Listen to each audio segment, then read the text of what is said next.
سارا کی حالت سے بہت زیادہ پریشان تھا۔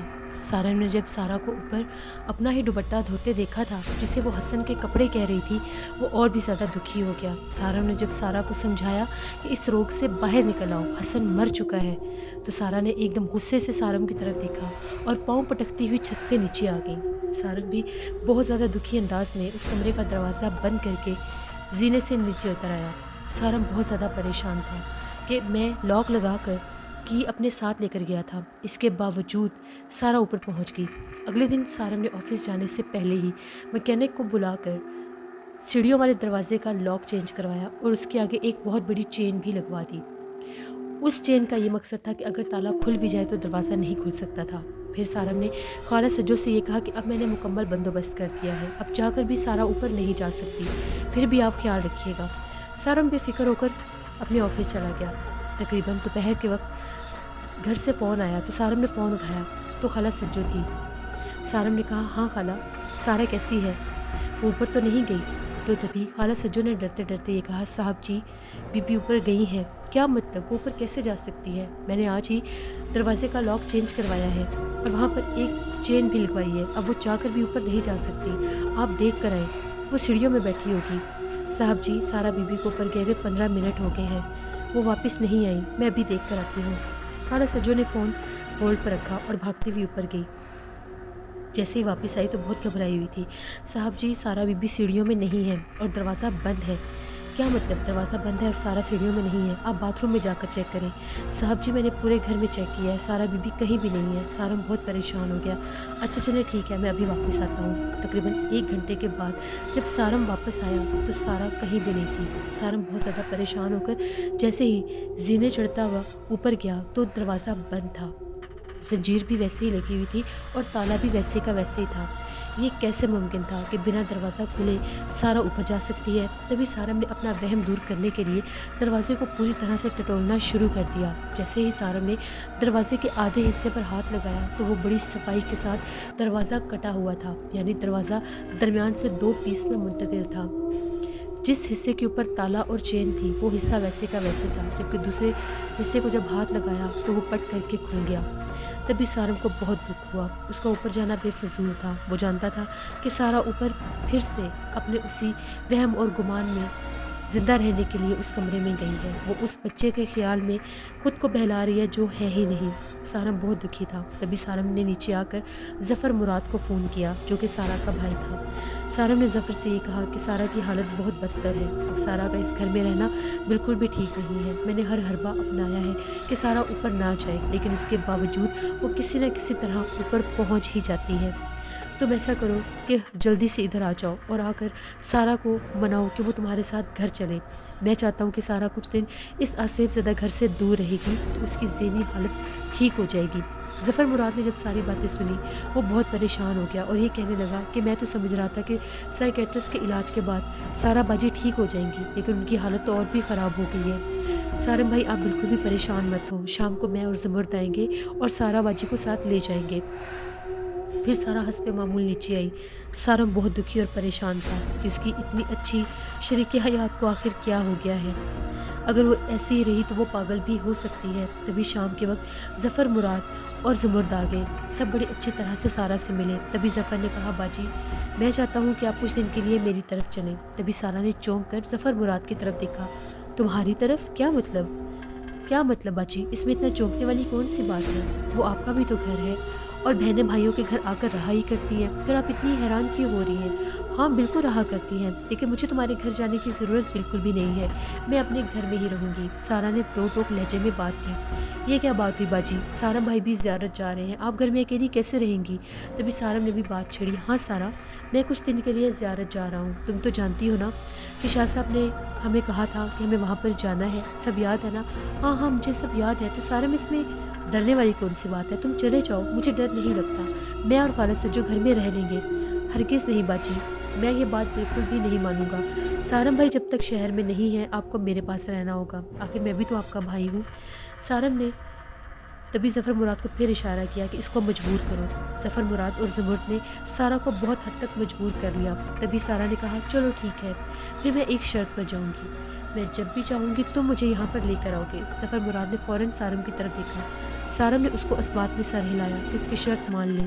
تبھی ظفر مراد نے کہا ٹھیک ہے باجی، مجھے آپ کی شرط بالکل منظور ہے، آپ جب بھی کہیں گی میں آپ کو یہاں پر لے کر آؤں گا۔ تبھی سارا نے کہا ٹھیک ہے، پھر میں جانے کے لیے تیار ہوں۔ سارم نے سارا کو کہا کہ سامان پیک کر لو، ہو سکتا ہے ہمیں کچھ دن لگ جائیں تو تمہیں ظفر مراد کے گھر ہی رہنا ہوگا۔ سارا نے اپنے دل پر پتھر رکھ کے سامان پیک کیا اور خالہ سجو کو اور سارا کو لے کر سارم ظفر مراد اور زمرد کے ساتھ ان کے گھر ڈیفینس میں پہنچ گئے۔ سارم بہت خوش تھا کہ اتنا گھمبیر مسئلہ اتنی جلدی حل ہو گیا، لیکن سارم یہ نہیں جانتا تھا کہ یہ خوشی صرف وقتی ہے۔ سارم جب وہاں پر پہنچا، آج پہلی رات تھی، رات 2 بجے کا ٹائم ہوا تو سارا ہڑبڑا کر اٹھ بیٹھی اور کہنے لگی سارم جلدی اٹھو۔ سارم نے جیسی آنکھیں کھولی، کیا بات ہے سارا، کیا ہوا، تم کیوں پریشان ہو؟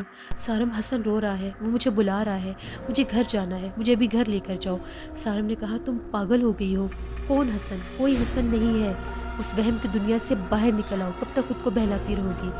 سارا نے غصے سے کہا میں جو کہہ رہی ہوں میری بات مانو، مجھے ابھی حسن کے پاس جانا ہے، میں اسی شرط پر یہاں پر آئی تھی۔ ٹھیک ہے، ٹائم دیکھو کیا ہو رہا ہے، 2 بج رہے ہیں، کیا یہ ٹائم ہے گھر سے باہر نکلنے کا؟ تو میں کیا کروں؟ جو بھی ٹائم ہے مجھے گھر جانا ہے۔ دیکھو سارا، میں تمہاری یہ بات ہرگز نہیں مان سکتا، چپ کر کے سو جاؤ۔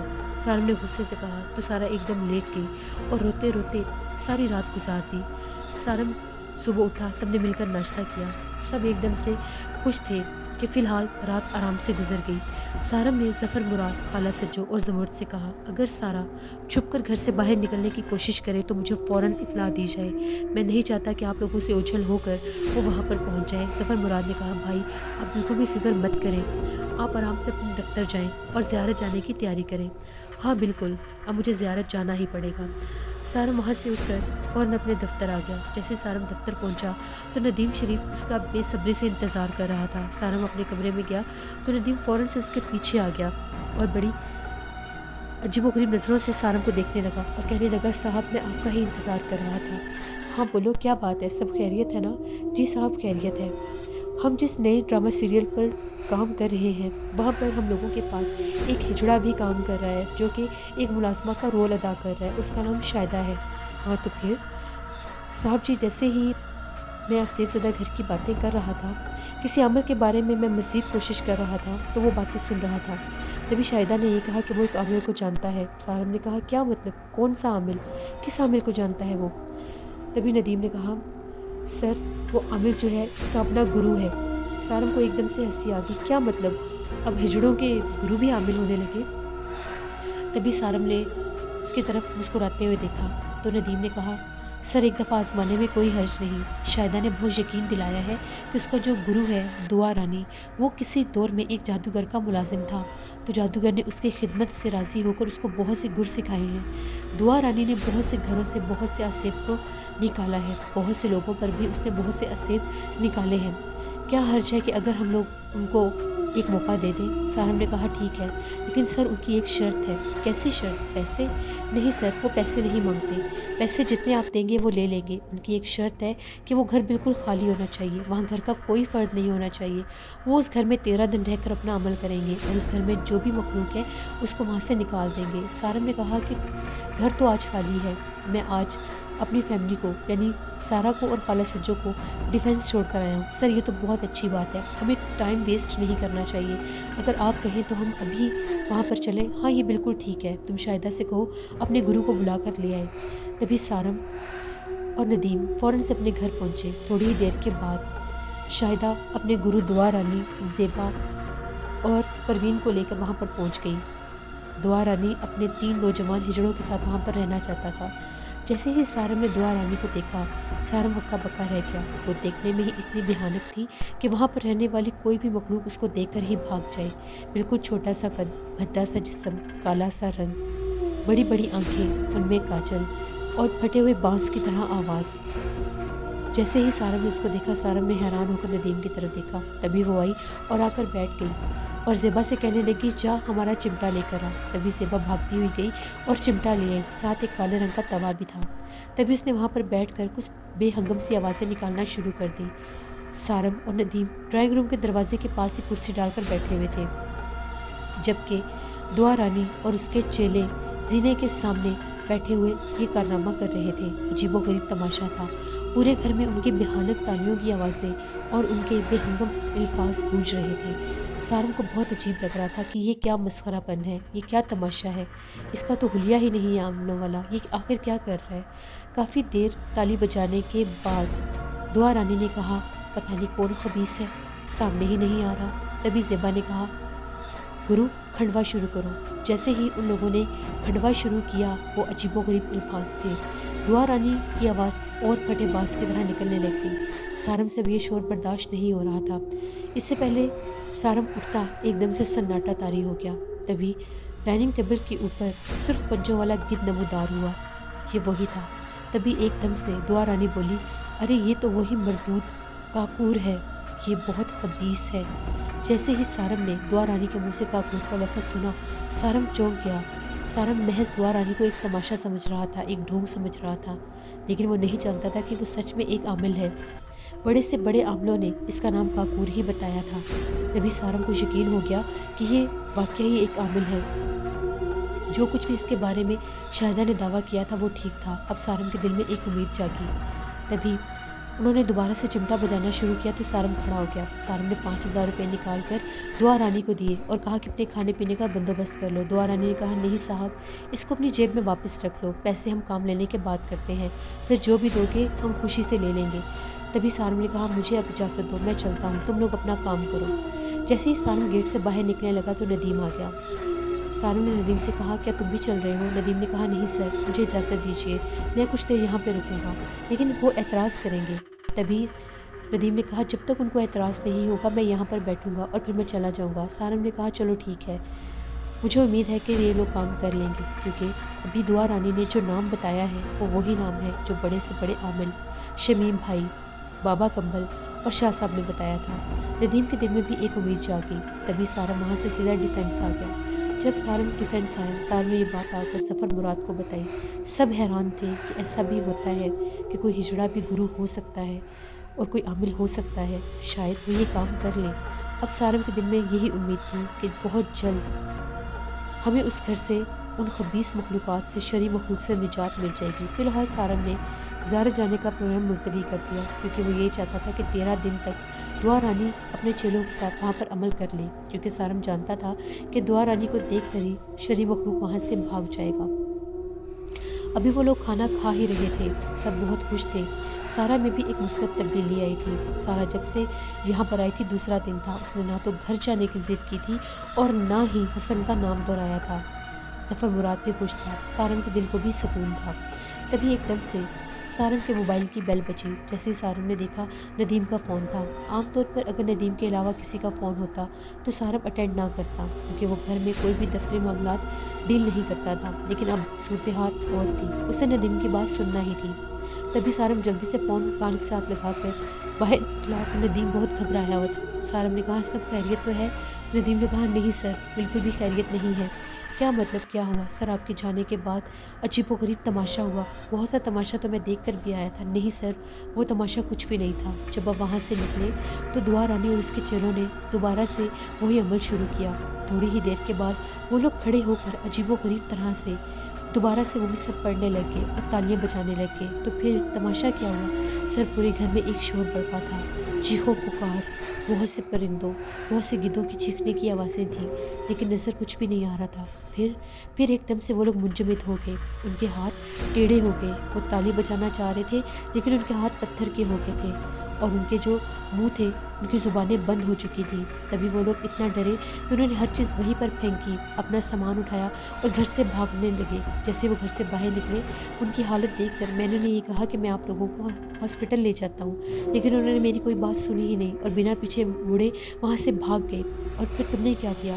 سر میں نے ڈرتے ڈرتے پورے گھر کو لاک کیا، شکر ہے تم نے گھر کھلا نہیں چھوڑا۔ سر وہ بہت خوف زدہ تھے۔ دیکھو ندیم، ان کے پیچھے جاؤ اور پتہ کرو، اگر ان کو علاج کی ضرورت ہے تو فوراً سے لے کر جاؤ، کیونکہ میں نہیں چاہتا کہ میری وجہ سے وہ روزگار کمانے سے بھی جائیں۔ گانا، تالی بجانا ہی ان کا روزگار ہے۔ جی صاحب، میں ابھی ان کے پیچھے جاؤں گا۔ ندیم کی بات سننے کے بعد سارم بہت زیادہ پریشان تھا۔ شاہ صاحب کے بعد بابا کمبل کے بعد شمیم احمد اور آج دعا رانی کا بھی یہی حال ہوا۔ کاکور اتنا سخت خبیث جن تھا ایسی شرعی مخلوق تھی کہ وہ کسی عمل کا عمل برداشت نہیں کرنے دیتا تھا۔ دعا رانی جو کہ 13 دن کا ٹارگٹ لے کر آیا تھا وہ وہاں پر 3 گھنٹے بھی نہیں گزار سکا۔ بابا کمبل جو کہ 7 دن کے عمل کا دعویٰ کر کے آیا تھا چھٹے دن وہاں سے جل کر بھاگ گیا۔ شمیم احمد جو کہ اس کو نکالنے کا بندوبست کرنے کے لیے آیا تھا کچھ چھت پر بے ہوش پایا گیا اور وہ بھی وہاں سے بھاگ گیا۔ شاہ صاحب بھی اس کام سے پیچھے ہٹ گئے کیونکہ شاہ صاحب کو بھی شرعی مخلوق نے دغا دے دیا اور شاہ صاحب نے بھی صرف حسن زیارت کا نام لکھ کر اس کے بعد وہ بھی غائب ہو گئے۔ کچھ پتہ نہیں وہ کہاں پر گئے۔ آخر میں کیا کروں؟ سارم بہت پریشان تھا۔ سارم پھر سر پکڑ کر بیٹھ گیا اور اسی پریشانی کے عالم میں وہ دوبارہ سے اپنے پروڈکشن ہاؤس آ گیا۔ سارم یہ سمجھ رہا تھا کہ سارا کی ذہنی حالت اب ٹھیک ہو چکی ہے۔ اس عصر گھر سے نکلنے کے بعد اس کے اوپر جو حسن کا بھوت سوار تھا وہ بھی اب تھم چکا ہے، لیکن یہ محض سارم کا وہم تھا۔ پہلی رات جب سارم نے سارا کو ڈانٹا تھا اور سارا روتی روتی ساری رات جاگتی رہی، صبح جب سارم اٹھا تو سارا گہری نیند میں سو رہی تھی۔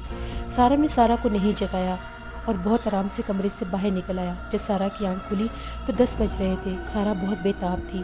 سارا جانتی تھی کہ گھر پر تالا لگا ہوا ہے، گھر میں کوئی بھی نہیں ہے، پھر بھی سارا کے دل میں ایک عجیب سی تیس اٹھی۔ سارا کو ایسے لگ رہا تھا کہ اس کا معصوم بچہ حسن رو رہا ہے، وہ باہیں کھول کر اس کو بلا رہا ہے۔ تبھی سارا نے جلدی سے گھر کا نمبر ملایا۔ سارا کو پتا تھا کہ وہاں سے کوئی فون نہیں اٹھائے گا، اس بند خالی گھر میں کوئی تھا ہی نہیں تو فون کون اٹھاتا۔ تبھی سارا کے دل کو چین نہیں آیا۔ سارا نے جلدی سے گھر کا نمبر ملایا۔ 2-3 گھنٹیاں بجنے کے بعد دوسری جانب سے کسی نے ریسیور اٹھایا تو سارا نے کیا دیکھا کہ حسن بیڈ پر لیٹا رو رہا ہے اور اس کی طرف اپنی باہیں پھیلا رہا ہے۔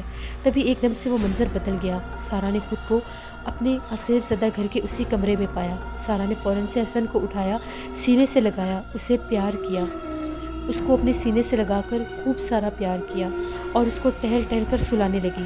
جب حسن سو گیا تو سارا نے اس کو بیڈ پر لٹا دیا۔ تبھی وہ منظر دوبارہ بدل گیا۔ سارا کے ہاتھ میں ریسیور تھا اور سارا یہ سب کچھ دیکھ رہی تھی۔ اب سارا بہت خوش تھی۔ اس نے حسن سے ملنے کے لیے ایک نیا راستہ تراش لیا تھا۔ اب اس کو اس گھر میں جانے کی ضرورت نہیں تھی، وہ جہاں بھی تھی وہ اپنے حسن کے پاس پہنچ گئی تھی۔ تبھی سارا بڑی مطمئن ہو کر باہر آئی اور اس نے ناشتہ کیا۔ دوسری جانب سارم بہت زیادہ پریشان تھا۔ جب سارم پروڈکشن ہاؤس پہنچا تو سارم کو پتہ چلا کہ جیسے ہی دعا رانی اپنے چیلوں کے ساتھ اپنے گھر پہنچی تو اس نے وہاں پر ایک عمل کیا جس سے ان کی زبان بھی واپس آ گئی اور ان کے ہاتھ بھی ٹھیک ہو گئے۔ یہ بات شاہدہ نے آ کر ندیم کو بتائی تو سارم بہت خوش ہوا کہ اس کی وجہ سے پر کوئی اثر نہیں ہوا۔ تبھی سارم نے ندیم سے کہا لگتا ہے مجھے زیارت جانا ہی پڑے گا، یہی ایک آخری راستہ ہے۔ تو ندیم نے کہا سر آپ چلے جائیے، شمیم بھائی نے بھی یہی کہا تھا کہ آخری راستہ زیارت ہی ہے۔ سارم کے لیے زیارت کوئی نئی جگہ نہیں تھی، سارم بہت بار زیارت جا چکا تھا۔ سارم نے ندیم سے کہا کہ جلدی سے میٹنگ بلاؤ، یہی کہا تھا کہ آخری راستہ زیارت ہی ہے۔